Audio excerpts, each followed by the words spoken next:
Oiê! Oiê! Sejam muito bem-vindos a mais um episódio do nosso BíbliaCast! E hoje, minha gente, é dia da gente continuar o livro de Neemias. Vamos ler Neemias 8, 9 e 10. E no final nós vamos fazer a nossa análise de tudo que a gente vai estar lendo hoje, tá? Então já te convido para ficar com a gente até o final e abrir a sua Bíblia aí em Neemias 8. Esdras renova a aliança. Esdras lê a lei diante do povo. Todo o povo juntou-se como se fosse um só homem na praça, em frente da porta das águas. Pediram ao escriba Esdras que trouxesse o livro da lei de Moisés, que o Senhor dera a Israel. Assim, no primeiro dia do 7º mês, o sacerdote Esdras trouxe a lei diante da assembleia, que era constituída de homens e mulheres e de todos os que eram capazes de entendê-la. Ele a leu em alta voz, desde o raiar da manhã até o meio-dia, de frente para a praça, em frente da porta das águas, na presença dos homens, das mulheres e dos que tinham entendimento da lei. Todo o povo ouvia com atenção a leitura do livro da lei. O escriba Esdras estava em uma plataforma elevada de madeira, construída para a ocasião. Ao seu lado, à direita, estavam Matitias, Sema, Anaías, Urias, Ilquias e Maacéias. À esquerda, Pedaías, Misael, Malquias, Rassum, Rasbadana, Zacarias e Messulão. Esdras abriu o livro. Todo o povo podia vê-lo, porque ele estava em um lugar mais alto. Quando abriu o livro, o povo todo se levantou. Esdras louvou ao Senhor, o grande Deus, e todo o povo ergueu as mãos e respondeu: Amém, Amém. Então eles adoraram ao Senhor, prostrados com o rosto em terra. Os levitas, Jesua, Bani, Serebias, Jamim, Acube, Sabetai, Odias, Maacéias, Quelita, Azarias, Josabade, Hanã e Pelaías instruíram o povo na lei, e todos permaneciam ali. Leram o livro da lei de Deus, interpretando-o e explicando-o, a fim de que o povo entendesse o que estava sendo lido. Então, Neemias, o governador, Esdras, o sacerdote e escriba, e os levitas que estavam instruindo o povo disseram a todos: Este dia é consagrado ao Senhor, o nosso Deus. Nada de tristeza e choro, pois todo o povo estava chorando enquanto ouvia as palavras da lei. Neemias acrescentou: Podem sair, comam bem e bebam vinho doce. Repartam com os que nada têm preparado. Este dia é consagrado ao nosso Senhor. Não se entristeçam, porque a alegria do Senhor é a sua força. Os levitas tranquilizaram todo o povo, dizendo: Acalmem-se, porque este é um dia santo, não fiquem tristes. Então, todo o povo saiu para comer, beber, repartir com os que nada tinham preparado e celebrar com grande alegria, pois agora compreendiam as palavras que lhes foram explicadas. No segundo dia do mês, os chefes de todas as famílias, os sacerdotes e os levitas reuniram-se com o escriba Esdras para estudar as palavras da lei. Descobriram no livro da lei que o Senhor tinha ordenado, por meio de Moisés, que os israelitas deveriam morar em cabanas durante a festa do 7º mês. Por isso, anunciaram em todas as suas cidades e em Jerusalém: Saiam às montanhas e tragam ramos de oliveiras cultivadas, de oliveiras silvestres, de murtas, de palmeiras e de árvores frondosas, para fazerem cabanas, conforme está escrito. Então o povo saiu e trouxe os ramos, e eles mesmos construíram cabanas nos seus terraços, nos pátios do templo de Deus e na praça à porta das águas e na que fica a porta de Efraim. Todos os que tinham voltado do exílio construíram cabanas e moraram nelas, desde os dias de Josué, filho de Num, até aquele dia os israelitas não tinham celebrado a festa dessa maneira. Grande foi a alegria deles. Dia após dia, desde o primeiro até o último dia da festa, Esdras leu o livro da lei de Deus. Eles celebraram a festa durante 7 dias e no oitavo dia houve uma grande assembleia conforme prescrito. Neemias 9. A confissão do pecado. No 24º dia do mês, os israelitas se reuniram, jejuaram, vestiram um pano de saco e puseram terra sobre a cabeça. Os que eram de ascendência israelita tinham se separado de todos os estrangeiros. Levantaram-se nos seus lugares, confessaram os seus pecados e maldade dos seus antepassados. Ficaram onde estavam e leram o livro da lei do Senhor, do seu Deus, durante 3 horas, e passaram outras 3 horas confessando seus pecados e adorando o Senhor, o seu Deus. Em pé, na plataforma, estavam os levitas Jesuá, Bani, Cadmiel, Sebanias, Buni, Serebias, Bani e Kenani, que em alta voz clamavam ao Senhor, o seu Deus. E os levitas Jesuá, Cadmiel, Bani, Asabinéias, Serebias e Odias, Sebanias e Petaías conclamavam o povo, dizendo: Levante-se e louvem o Senhor, o seu Deus, que vive para todo sempre. Bendito seja o teu nome glorioso. A tua grandeza está acima de toda expressão de louvor. Só tu és o Senhor. Fizeste os céus e os mais altos céus, e tudo que neles há, a terra e tudo que nela existe, os mares e tudo que neles existe. Tu deste vida a todos os seres, e os exércitos dos céus te adoram. Tu és o Senhor, o Deus que escolheu Abraão, trouxe-o de Ur dos Caldeus e deu-lhe o nome de Abraão.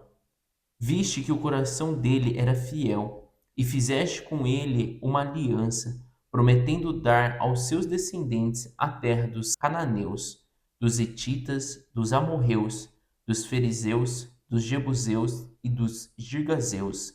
E cumpriste a tua promessa, porque tu és justo. Viste o sofrimento dos nossos antepassados no Egito, e ouviste o clamor deles no Mar Vermelho. Fizeste sinais e maravilhas contra o faraó e todos os seus oficiais e contra todo o povo da sua terra, pois sabias com quanta arrogância os egípcios os tratavam. Alcançaste renome que permanece até hoje. Dividiste o mar diante deles, para que o atravessassem a seco, mas lançaste os seus perseguidores nas profundezas, como uma pedra em águas agitadas. Tu os conduziste de dia com uma nuvem e de noite com uma coluna de fogo, para iluminar o caminho que tinham que percorrer. Tu descestes ao monte Sinai, dos céus lhe falaste, deste-lhes ordenanças justas, leis verdadeiras, decretos e mandamentos excelentes. Fizeste que conhecessem o teu sábado santo e lhes deste ordens, decretos e leis por meio de Moisés, teu servo. Na fome deste-lhes pão do céu, e na sede tiraste para eles água da rocha. Mandaste-os entrar e tomar posse da terra que, sob juramento, tinhas prometido dar-lhes.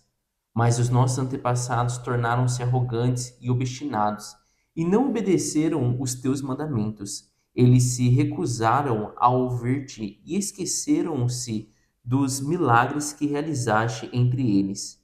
Tornaram-se obstinados e, na sua rebeldia, escolheram um líder a fim de voltarem à sua escravidão. Mas tu és um Deus perdoador, um Deus bondoso e misericordioso, muito paciente e cheio de amor. Por isso não os abandonaste, mesmo quando fundiram para si um ídolo na forma de bezerro e disseram: Este é o seu Deus, que os tirou do Egito. Ou quando proferiram blasfêmias terríveis. Foi por tua grande compaixão que não os abandonaste no deserto. De dia a nuvem não deixava de guiá-los em seu caminho, nem de noite a coluna de fogo deixava de brilhar sobre o caminho que deviam percorrer. Deste o teu bom espírito para instruí-los. Não retiveste o teu maná que os alimentava, e deste-lhes água para matar a sede. Durante 40 anos tu os sustentaste no deserto, nada lhes faltou. As roupas deles não se gastaram, nem os seus pés ficaram inchados.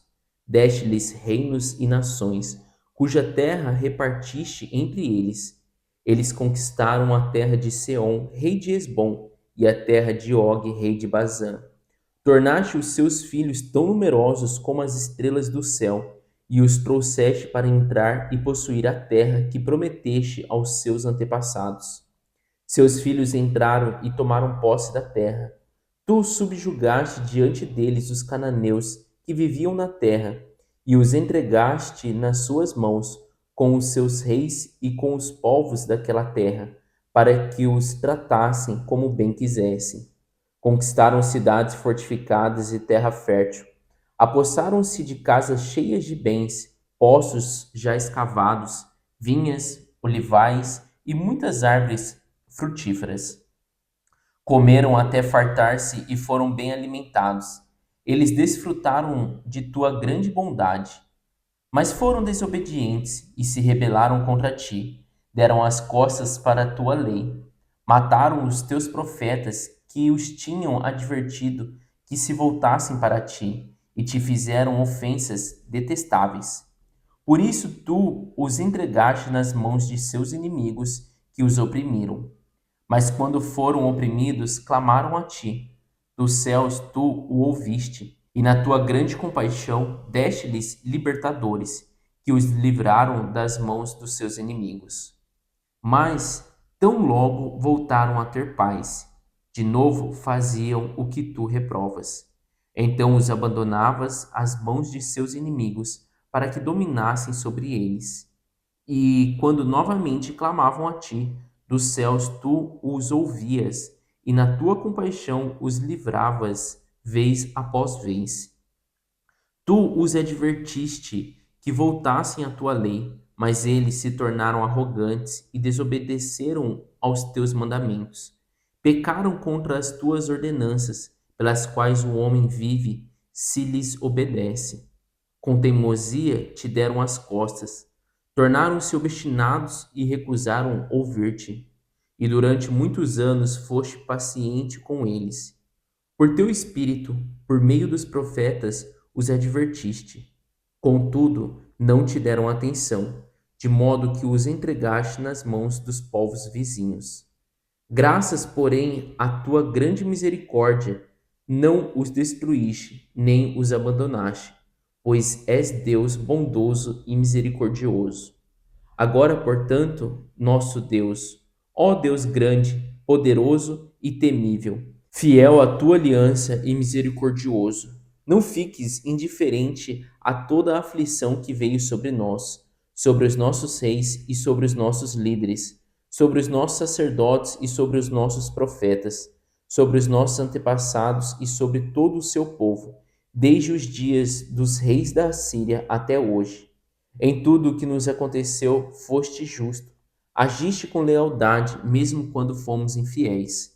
Nossos reis, nossos líderes, nossos sacerdotes, nossos antepassados não seguiram a tua lei, não deram atenção aos teus mandamentos, nem às advertências que lhes fizeste.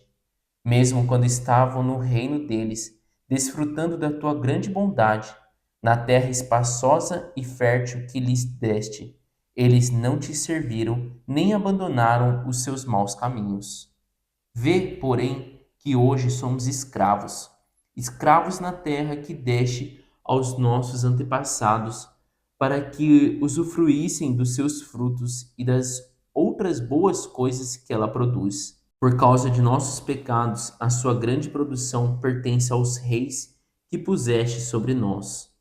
Eles dominam sobre nós e sobre os nossos rebanhos, como bem lhes parece. É grande a nossa angústia. O acordo do povo. Em vista disso tudo, estamos fazendo um acordo por escrito e assinado por nossos líderes, nossos levitas e nossos sacerdotes. Neemias 10. Esta é a relação dos que o assinaram: Neemias, o governador, filho de Acalias; Zedequias, Seraías, Azarias, Jeremias, Passur, Amarias, Malquias, Atos, Sebanias, Maluque, Arim, Meremote, Obadias, Daniel, Gineton, Baruque, Messulão, Abias, Miamim, Mazias, Bilgai e Semaías. Esses eram os sacerdotes. Dos levitas: Jesua, filho de Azanias; Binui, dos filhos de Henadade; Cadmiel e os seus parentes: Sebanias, Odias, Quelita, Pelaías, Anã, Mica, Reobe, Assabias, Zacur, Serebias, Sebanias, Obdias, Bani e Benino.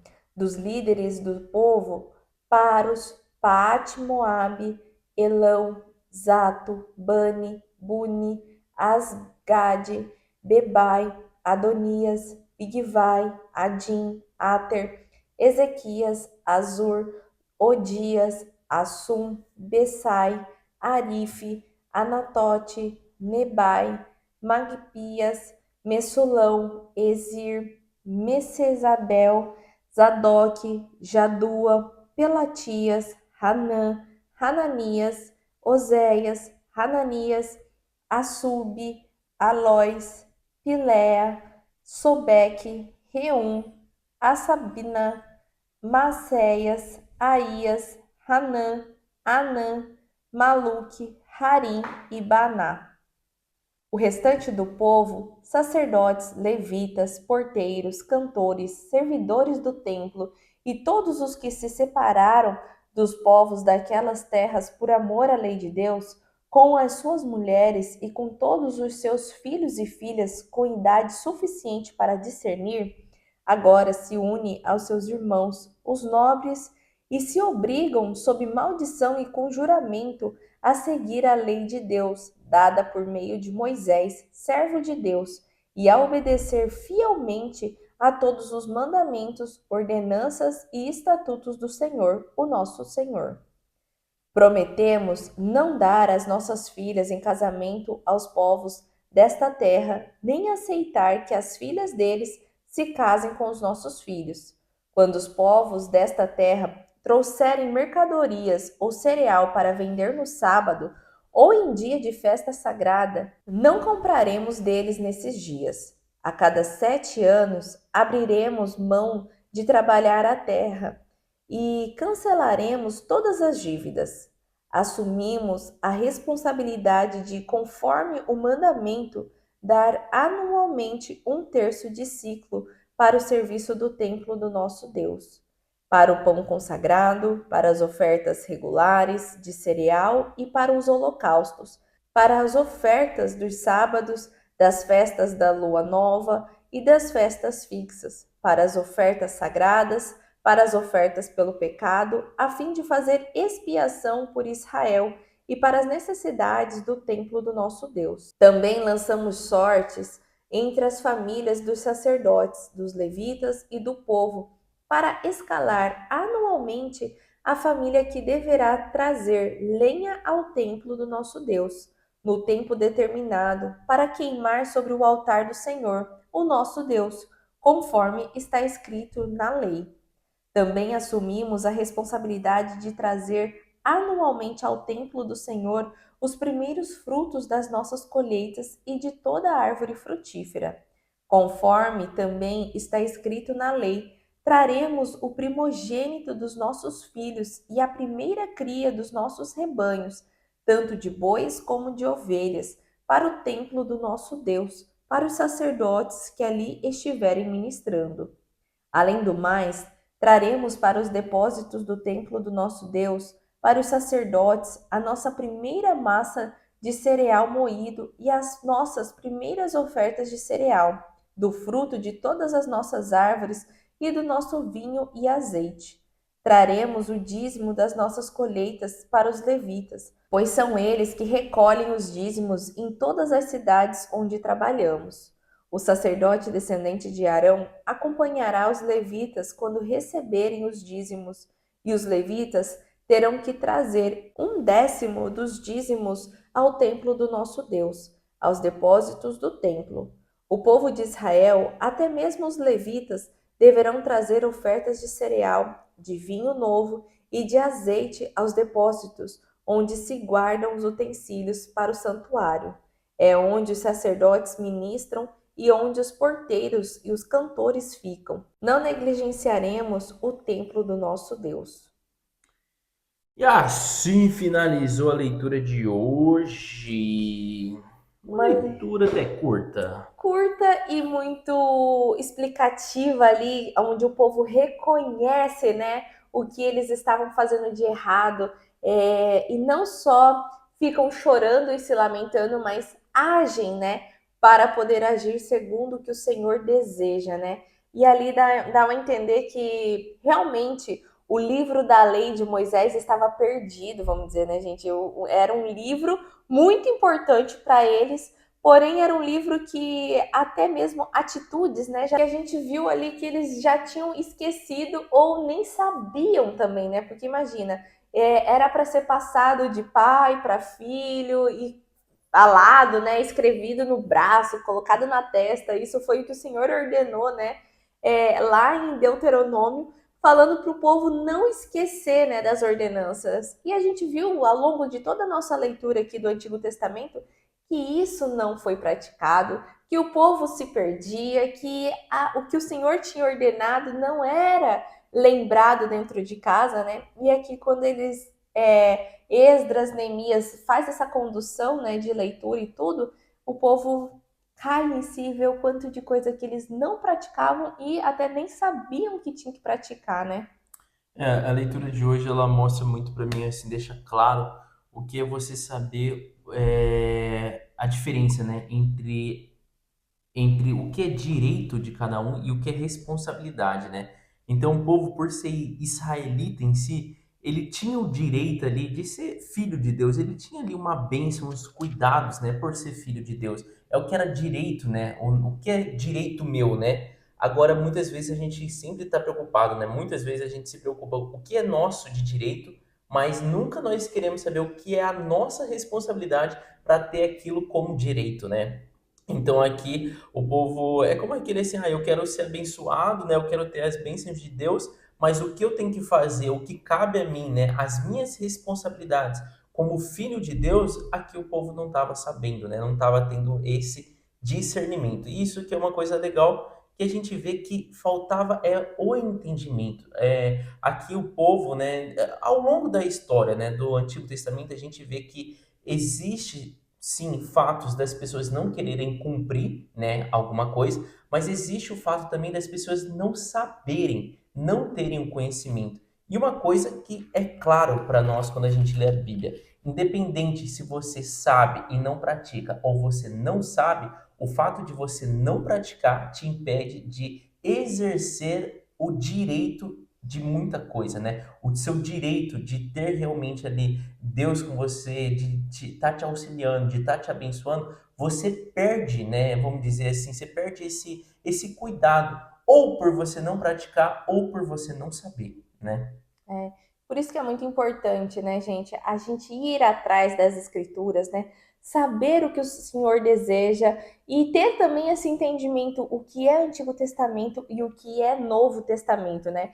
E é igual a gente aqui em casa mesmo comenta, não tem como também você pegar parte do que é do Antigo Testamento que você acha legal, parte do que é o Novo Testamento e fazer um testamento para você. Ou você é Antigo Testamento 100%, ou você é Novo Testamento 100%. Então, não tem como você montar o seu. Então, por isso que é muito importante a gente ter essas clarezas de como é a conduta do Senhor, para você também estar caminhando segundo a vontade deles, né? E aqui no capítulo 8 a gente vê sobre isso, né? Eles foram ter clareza sobre o que o Senhor desejava, né? Que esse momento aqui de renovar a aliança era onde ele começou, vamos dizer assim, a ler o livro da lei, né? O livro de E, Moisés. E só contextualizar esse comecinho do capítulo 8 é o primeiro capítulo que a gente vê falando sobre Neemias e Esdras, né? Então isso é uma coisa legal. O livro de Esdras já acabou, a gente já É, está em Neemias, Neemias 8. Então até agora a gente não tinha lido e falado, não tinha nem tocado no nome de Esdras. No entanto, é legal da gente saber, esse Esdras que fala aqui é o é o mesmo Esdras. Esdras que a gente leu lá do livro anterior. Então, até a gente falou quando começou a ler Neemias, né? Saiu ele falou, na Bíblia realmente hebraica, Neemias e Esdras tá num livro só, tá junto, né? Então aqui é legal, porque não tinha tocado no nome de Esdras, né? E Esdras a gente já leu, falando que ele realmente era um escriba. Então ele era um levita, tal, mas ele também era um escriba. Ele era conhecedor da lei de Moisés, né? Isso a gente leu lá no livro. E aqui realmente toca no nome dele aqui, né? Então, o relato aqui começa, né, mostrando, tá no livro de Neemias porque mostra como Neemias narrando o que ele viu, o que se passou. E quem lê, quem traz todo o conhecimento da lei de Moisés é Esdras, né? Exatamente. E Esdras, naquele momento, ele era, além de escriba, né, sacerdote ali em Jerusalém. Então, é uma narrativa, igual a gente falou, de Neemias sobre uma atitude que Esdras estava fazendo ali, né, em frente à porta das águas. Ele até especifica aonde estava sendo feito. E para a gente ter uma noção de como era, né, ele descreve: Esdras estava sobre um caixote, vamos dizer assim, ele estava mais alto do que o povo e todo o povo israelita conseguia ver ele. E ele leu em alta voz toda a lei mosaica ali, né? Fala ali no versículo 3. Ele leu em alta voz desde o raiar da manhã até o meio-dia, de frente para a praça, em frente da porta das águas, na presença dos homens, das mulheres e dos que tinham entendimento da lei. Todo o povo ouvia com atenção a leitura do livro da lei. Então, isso é legal, né? Foi um evento ali para eles. Eles já tinham construído já o templo do Senhor. Ali com Neemias já haviam construído o muro, né? Até o Jason comentou no episódio passado, levou 52 dias, né? Um tempo muito curto para um muro longo e largo, né? Como era o de Jerusalém. Então já estava, vamos dizer assim, uma cidade reconstruída. O que estava faltando reconstruir ali neles que faltava há muito tempo? A espiritualidade, né? Eles tinham a terra, eles voltaram para a terra prometida, mas a reconstrução do relacionamento deles com o Senhor não havia tido, né? Tanto é que eles se perdiam muito fácil, que eles não estavam ali encorajados, né, espiritualmente. E ali nesse momento mostra que eles não tinham conhecimento, então precisava disso, né? Não adianta você ser o povo escolhido, você ser o povo de Deus sem saber, vamos dizer assim, a biografia, o direcionamento do que aquele cara que você quer seguir, você não sabe nada dele, né? Então era preciso isso. Então foi necessário esse momento aqui, né, descrito em Neemias 8. E ali ele até fala, né, que Esdras abriu o livro, todo o povo podia vê-lo, porque ele estava em um lugar mais alto, isso no versículo 5. E Esdras louvou ao Senhor, no versículo 6, o grande Deus, e todo o povo ergueu as mãos e respondeu em alta voz: Amém, Amém, como uma forma de concordância com tudo que Esdras estava lendo. Então eles adoraram, prostraram-se os rostos em terra, né? E todos ali, né, descreve os levitas, né, instruíam o povo sobre a lei. E o legal de ler essa lei, né, que não só por ler a lei, eles estavam explicando a lei. Seria assim, olha, se você não entendeu, eu estou explicando por A mais B o que é essa lei, como você tem que fazer, né? Então, isso foi bem bacana. E ali ele relata, né, no 9, quem era Neemias naquele momento? Neemias era o governador, Esdras era o sacerdote e escriba ali em Jerusalém, né? E os levitas que estavam instruindo o povo disseram, né? Este dia é consagrado ao Senhor, o nosso Deus. Nada de tristeza e choro. Por quê? Nesse momento dá a entender, né, que conforme o povo ia ouvindo tudo que o Senhor tinha ordenado e eles tinham conhecimento, né, e caíam em si de que eles não estavam fazendo nada como o Senhor desejava, eles começavam a cair em tristeza, chorando, porque era essa atitude que eles tinham, né?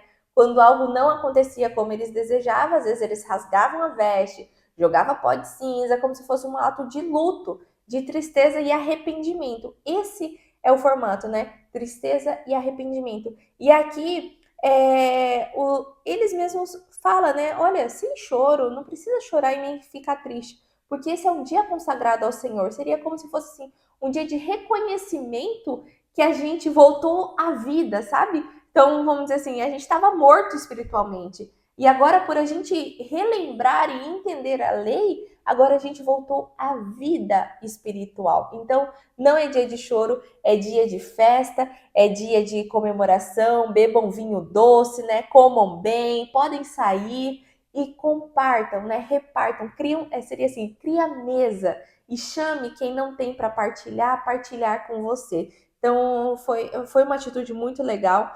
E depois, a partir do versículo 13, né, até o versículo 18, fala sobre a festa do tabernáculo, que é uma festa que eles não mais faziam, né? E até cita aqui que desde os dias de Josué, filho de Num, até aquele dia, os israelitas não tinham celebrado a festa dessa maneira, que ele até falou, né? Tragam os galhos, né, as oliveiras e tudo para realmente viverem em tabernáculo, né? Naquele mês, né, eles tinham que celebrar dessa forma, né? A gente vê depois Cristo também Celebrando, fazendo né? dessa forma, né? Por que isso, né? Era para o povo relembrar como foi a saída do Egito, como foi tudo aquilo, né? E até um dos versículos que me chama a atenção nesse capítulo 8 é o versículo 12, que ele fala: Então todo o povo saiu para comer, beber, repartir com os que nada tinham preparado e para celebrar com grande alegria, pois agora compreendiam as palavras que lhes foram explicadas. Então, quando a gente compreende, quando a gente tem entendimento, né, da palavra, muita coisa muda, né? Então, você As vendas dos seus olhos saem, né? exato, você começa, né, realmente querer agir agora conforme com aquilo que você entendeu agora, compreendeu que é aquilo que agrada ao Senhor, né? Então agora você entende as suas responsabilidades para ter o direito que você quer, né? Então eu quero ter o direito ali de ser filho de Deus, eu quero ter esse direito, mas eu preciso entender também quais são as minhas responsabilidades como filho, né? Então eu acho isso legal, que eles também foram celebrar, né, com o intuito, tendo também a sabedoria agora de repartir, né? E depois, como a senhora falou, fazendo aí a festa já de forma totalmente correta. Cara, se a gente for entender que é desde Josué, foi uma das primeiras festas, né? Josué foi ali. Logo que entrou na Terra Prometida, né? Então foi tipo muito tempo, porque antes realmente o povo já vivia embaixo dos tabernáculos, né? Cada um já vivia. A partir de Josué que eles começam a ter as próprias casas deles, quando eles entram ali na terra de Canaã. Então foi tipo há muito tempo atrás que eles não faziam a festa como deveria ser feita, né? Nenhum rei, né? Dá a entender que nenhum rei praticou isso. Então, eles, a partir do momento que eles tomaram posse de uma casa, de um teto, eles se esqueceram ou simplesmente deixaram de lado de cumprir essa ordenança dessa festividade, né, que o Senhor falava sobre a festa dos tabernáculos, né? De viver dentro de tabernáculo para ser como se fosse assim, recorde as suas origens, lembre-se de como foi toda essa trajetória até vocês chegarem hoje aonde estão desfrutando, né? E eles não faziam isso desde Josué. Exato. E daí o capítulo 9 ele começa falando sobre ali a confissão do pecado, né? E essa confissão do pecado não dá para termos, né? Nós não podemos ter certeza que ele aconteceu logo depois do capítulo 8, né? Pode ser que sim, pode ser que não, mas dá para entender ali que o povo já tinha, não, assim, foi logo depois do povo ter conhecimento realmente de que eles estavam agindo errado. Eles nesse momento do capítulo 9 eles já tinham conhecimento da lei de Deus, mas não dá para saber se foi logo em seguida. Ele coloca aqui no 24º dia do mês, né? Então, mas não coloca um ano exatamente. E uma coisa legal que eles falam que os israelitas se reuniram, jejuaram, vestiram um pano de saco e puseram terra sobre a cabeça. Os que eram de ascendência israelita tinham se separado de todos os estrangeiros. Isso daqui faz um vínculo muito grande, né, e dá a entender lá com a leitura que a gente fez em Esdras, quando viu que os israelitas estavam casando com as mulheres estrangeiras, e aqui aparenta que foi após também essa separação dos israelitas com as mulheres estrangeiras.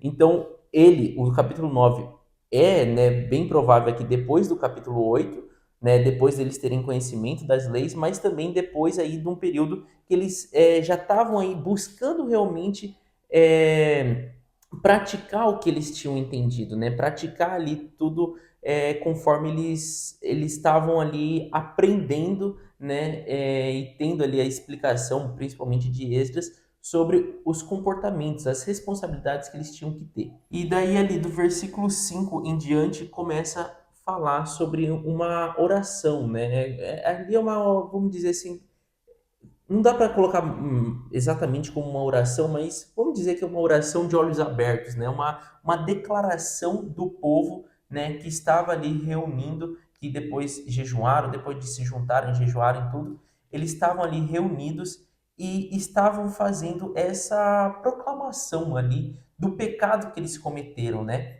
E da metade do versículo 5 ali, ele começa fazendo essa proclamação do povo ali, né? Esse reconhecimento do pecado deles. E é legal a estrutura que ele coloca desse reconhecimento do pecado.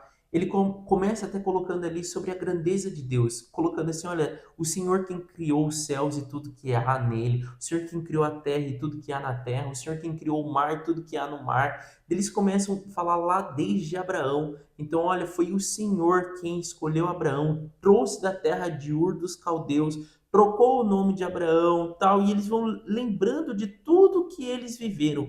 Até lembra ali do Egito, né? No versículo 9 fala: viste o sofrimento dos nossos antepassados no Egito, e ouviste o clamor deles no Mar Vermelho, fizeste sinais. Então vem lembrando de todas as maravilhas que Deus separou aquele povo ali, separou os filhos dele desde lá do começo, lá desde Adão e Eva. Então lembra ali de Abraão e tal, e vem vindo falando sobre isso.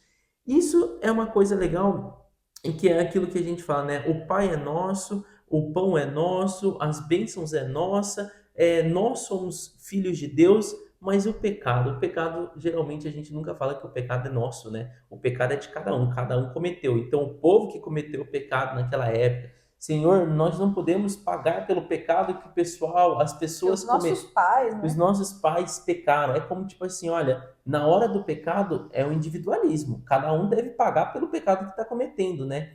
E eu acho legal quando a gente reconhece que o pecado é nosso. E aqui o povo estava reconhecendo isso, como nós sendo uma coisa só. Nós somos todos um povo só. Então é o nosso povo, né? E isso que eles colocam aqui. O nosso povo falhou, o nosso povo pecou, o nosso povo casou-se com as mulheres estrangeiras, o nosso povo desviou dos caminhos do Senhor, o nosso povo, mesmo o Senhor dando comida e água, o povo murmurava, o povo não acreditava. Então, tipo assim, isso é um reconhecimento de pecados, tipo assim, porque isso está, de certa forma, assim, enraizado, né? É uma coisa, parece que é uma coisa meio nossa carnal, né? Quando algo não sai do jeito que nós imaginávamos que deveria ser, nós já queremos julgar a Deus, falar que Deus não está tendo compaixão de nós, Deus não é Deus, porque Deus não está fazendo aquilo que a gente está querendo, né? E isso a gente vê, tipo assim, e é legal quando a gente lê que a gente vê que isso existiu sempre. Então, tipo, você tem que ter o conhecimento para falar, cara, peraí, eu tô sendo igual, né? Igual o povo anteriormente, eu tô fazendo a mesma coisa. E isso é olhar assim, cara, nós somos carnais, nós somos errados, nós sempre estamos ali tentando, tipo, desviar do caminho que Deus tem para nós, né? Então eu acho essa passagem toda bacana, que o povo reconhece colocando, olha, o nosso povo pecou, nós somos ainda falhos como o povo era naquela época. E aqui, gente, não é para falar assim, mas hoje os tempos mudaram, hoje, né, a gente já é outras pessoas, tal. Aqui, esse povo que estava fazendo a oração, comparado com o povo que saiu do Egito, já tinha passado mais de 1000 anos. Então, eles já estavam há 1000 anos na frente. Não era que eram os avós deles que tinham feito isso, ou os bisavós deles. Não, era muita geração depois. Então, nada difere desse reconhecimento que o povo estava tendo do reconhecimento que hoje nós devemos ter também. Por isso, quando a gente fala de ler a Bíblia, ter o entendimento da palavra, tipo, é muito importante, porque realmente era isso que tinha acabado de acontecer com o povo. Né? Eles tinham voltado ali do exílio e estavam tendo novamente a leitura, lendo ali e falando assim, caramba, né? E isso acontece quando a gente lê aqui, a gente lê igual, tipo, Moisés ali, o que o povo fez, fala, cara, como que povo burro, por que que o povo tá fazendo isso, Como né? se perde fácil. Como se perde fácil, daí você para um pouco e olha para sua vida e fala, caramba, né? Quantas vezes eu não fiz isso também? Quantas vezes Deus não me deu uma, sei lá, uma bênção gigantesca um mês, 2 meses atrás e esse mês chegou a conta e eu olho e falo assim, meu Deus, o que aconteceu? Deus, o Senhor precisa prover. Tipo, como se Deus sempre tivesse, né, ali tendo que estar fazendo tudo que você precisa fazer da forma como você precisa fazer, né? Então, o povo era assim, em um mês, né, eles ficavam, sei lá, Deus dava água, dava pão, eles passavam, sei lá, 10 dias, 7 dias de seca, pronto. Meu Deus, nós vamos morrer de sede, você tirou nós do Egito para morrermos aqui nesse deserto. É a mesma coisa. Deus provê todos os dias para a gente de várias formas.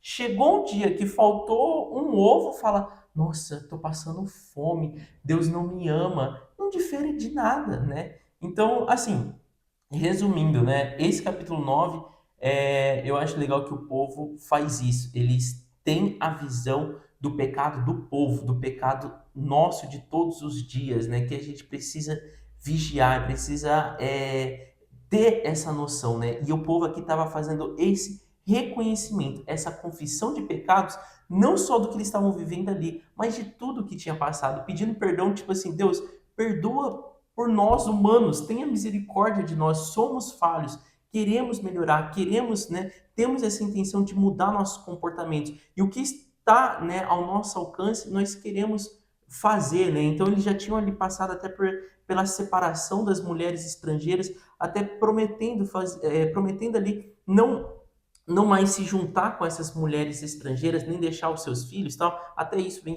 falando mais no capítulo 9, mas reconhecendo, né, ali no finalzinho do versículo 9, no 36, 37, ele reconhece, falando, olha, é por tudo isso que nosso povo passou, que no lugar onde nós éramos para estar comendo uva, comendo mel, que era para ser nosso de direito, hoje nós temos que colher, pegar para dar a um rei. A terra que era nossa de direito, que nós tínhamos recebido, agora ela é de um rei estrangeiro, é de um rei vizinho, na qual nós temos que pagar impostos. Então é tipo assim, olha Deus, nós reconhecemos que o que nós estamos vivendo hoje não é dos nossos erros de hoje, mas sim dos erros que nossos antepassados têm vindo e que somos nossos até hoje em dia, né? E depois no capítulo 10, né, ele começa mostrando sobre quem assinou o termo ali, né? Eles selaram um concerto de reconhecer tudo isso que o Jason acabou de falar, né? E de mudar a atitude. Então, pegou ali as pessoas principais e assinou. Então, ele fez uma relação ali dos levitas, dos líderes do povo e tudo mais, e relatou, né, quem assinou aquilo. E ali eles já começaram a escrever, né? Agora se unem aos seus irmãos, no versículo 29, os nobres, e se obrigam sob maldição e com juramento a seguir a lei de Deus dada por meio de Moisés, servo de Deus, e a obedecer fielmente a todos os mandamentos e ordenanças e estatutos do Senhor, o nosso Senhor. Então aqui é uma forma também de Senhor, o nosso Senhor, de reconhecer como sendo Deus o único Senhor e unigênito ali entre eles, né? Porque eles vinham já de uma nação politeísta. Então, isso que a gente não pode esquecer, gente. E quando eles afirmam, né, Senhor, o nosso único Senhor, Senhor, o nosso Senhor, né, Deus único, é mostrando isso, que não tem ninguém além de você. O Senhor é único, né? E ali ele começa a falar o que eles prometem, né? Prometemos não dar nossas filhas em casamento. Quando os povos desta terra trouxerem mercadorias ou cereal no dia do Shabat, não vamos comprar, assumimos a responsabilidade de, conforme o mandamento, dar anualmente 1/3 do ciclo para o serviço no templo do nosso Deus. Então ali, cada, vamos dizer assim, início de um parágrafo, né? Porque ele continua ali os versículos detalhando, né? Era uma aliança que eles estavam fazendo, né? Um renovo, mostrando qual era a atitude que eles precisavam estar fazendo. Eles já haviam lido a ordenança de Moisés, então começou no raiar do dia e foi até o meio-dia e teve toda a explicação. Depois no 9, eles viram tudo o que eles fizeram de errado e agora no 10, eles estão falando o que eles vão fazer, né? Que eles não vão comprar as mercadorias no Shabat, que eles vão dar a parte que é de direito ali para o templo, né? Para o holocausto, para as festas. As filhas deles não vão se casar com estrangeiro e nem os estrangeiros vão receber as filhas para casamento, né? Assumem a responsabilidade de trazer anualmente ao templo os primeiros frutos, vão dar os primogênitos para o templo. Então ali ele vem detalhando tudo o que eles vão ter de atitude. E é muito bacana de ver esse capítulo 10, porque seria assim, um reconhecimento de o que é de obrigação nossa fazer. Ah, é obrigação nossa fazer isso, e já está tudo assinado, né? E ali ele continua todo esse capítulo 10 falando isso, né? Qual é a atitude que eles iriam ter, e depois ele finaliza fechando com chave de ouro, né? Não negligenciaremos o templo do nosso Deus. Por que não negligenciaremos? Antes eles até pegavam coisas do templo, né? Até mesmo em reinados passados a gente viu que para fazer acordos com outro rei, eles pegavam até peças ali do templo para dar para outro rei. Então aqui esse momento não vamos negligenciar o templo do nosso Deus. E é muito legal de ler esses 3 capítulos aí, né? Capítulos um tanto longos também, mas é uma leitura também ao mesmo tempo curta, mas muito esclarecedora, onde mostra, né, um povo tomando conhecimento do que eles precisavam fazer, do que eles já tinham feito de errado e como seria a conduta deles dali em diante, depois do templo reconstruído, a cidade reconstruída e agora, né, o coração e a espiritualidade deles também reconstruído. Tem até uma passagem bíblica que fala, né? O meu povo padece por falta de conhecimento. Então, inclusive, eu acho que é uma passagem que resume, né? Essa leitura desses capítulos, né? Muitas vezes, por nós não termos conhecimento, a gente não sabe o que a gente está errando, no que a gente está falhando. E por não saber, a gente deixa de colher bons frutos. Nós deixamos de colher realmente essa admiração também e esse caminhar correto com Deus. Enquanto a gente não conhece realmente o que Deus deseja para nós, quais são nossas responsabilidades como filho dele, né? A gente não tem ali um relacionamento bacana com Deus. A gente não consegue viver os planos que ele tem para a gente se a gente não sabe realmente como é caminhar com ele. Então, e isso é falta de conhecimento, falta de ler a Bíblia, né? De ter conhecimento do que Deus coloca ali, o que nós devemos fazer, né? Quais são as nossas responsabilidades sendo filho dele, né? Exatamente. E acho que é isso que a gente tem para compartilhar com vocês hoje. Espero que tenha feito sentido. Já te convido para você estar curtindo esse vídeo, se inscrevendo no nosso canal, ativando o seu sininho e também chamando mais pessoas para estar lendo, partilhando sobre a palavra com você, né? Crie mesa para falar do Senhor, tá bom? Esse é o melhor o mandamento que o Senhor coloca, né? Para a gente ir ao mundo e espalhar o Evangelho. Então façamos isso. Um beijo e nos vemos no próximo episódio. Tchau! Oiê! Parabéns! Você concluiu mais um episódio do nosso Bíblia Cast. Aqui do lado eu já deixei o quê? Nosso canal para você estar se inscrevendo e aqui abaixo o sininho para você já deixar ativado e ser notificado sempre quando a gente lançar o próximo episódio. E o próximo episódio já tá aqui também para você estar assistindo e crescendo cada vez mais espiritualmente, viu? Então vai lá, já clica aqui e já assista o próximo episódio. Nos vemos! Tchau!